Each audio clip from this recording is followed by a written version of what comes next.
बिस्मिल्लाहिर्रहमानिर्रहीम। अस्सलामु अलैकुम।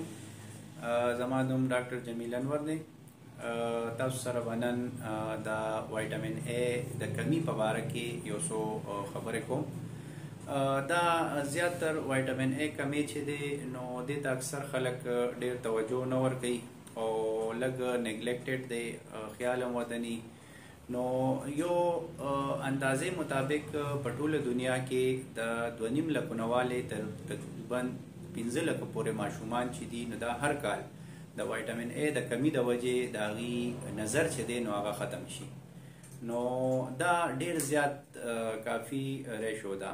زیاتره دا وایټامین A کمی چې دی نو دا په غریب ملکونو کې یا میډل انکم کم ملکونه دي نو په دې کې لږه زیاته ده، او خاص کر په ماشومانو کې او په زنانو کې، خاص کر په هغه زنانو کې چې کم داسې ایج کې لکه چې کم ټیم کې داغي ماشومان کېږي نو په دې کې داغي وایټامین A کمی کافی زیات دی.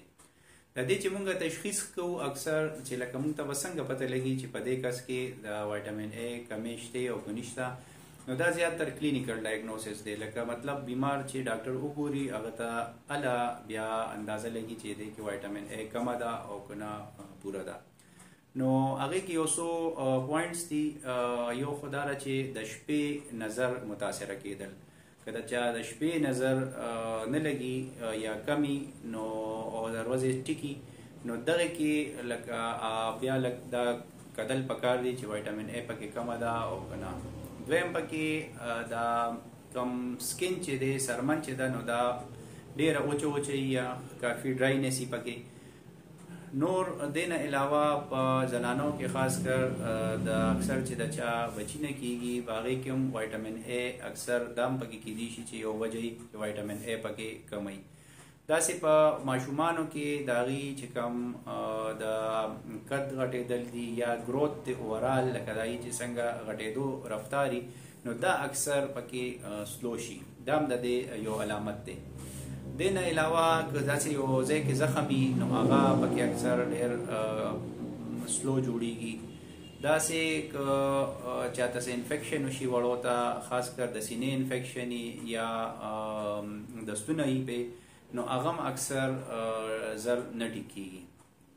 خو دې کې یو دوه خبرې ډېرې زیاتې ضروري دي خاص کر په ماشومانو کې. یو د شرې او یو د ډایریا د خېټې خرابېدل.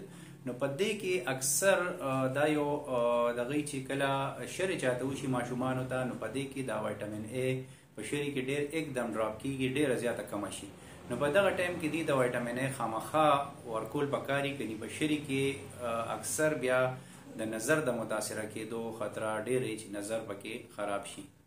داسې دین علاوه نور داسې خاص کر کم زنانه دي ای ماشومانو لپې ور کوي نو باغې کې دا مسائل راځي. داسې د دې کم چې دا کورنیا د سترګو نو دای اکثر په لویو کې زیاتره په دې کې السرز جوړ شي نو دام ډېر زیاته متاثر شي.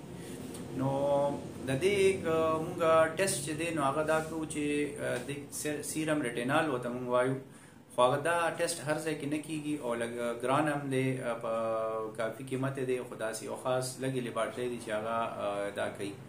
نو هغه د دې تقریبا 0.70 کو فرض کو لیول ای د دې نه کم نو دا موږ ته دا ښیي چې 0.70 نه کم دی نو دا معمولی لږه ډیفیشنسي دی کې کمی د وایټامین H دی. خو که فرض که د 0.30 نه کم شي نو د دې دا مطلب چې دا ډیر زیات دی کې د بیمار کې د وایټامین A کمی ډیر زیات دی. نو د دې لپاره وایټامین A ورکول پکار دی، خو لږ په احتیاط سره او د ډاکټر په مشورې سره، ځکه چې د وایټامین A سیواواله چې دی نو دام ډیر زیات خطرناک دی او د هغې بیا خپل علامات دي. انشاءالله به په نیکسټ ویډیو کې تاسو سره هغه شیر کوم.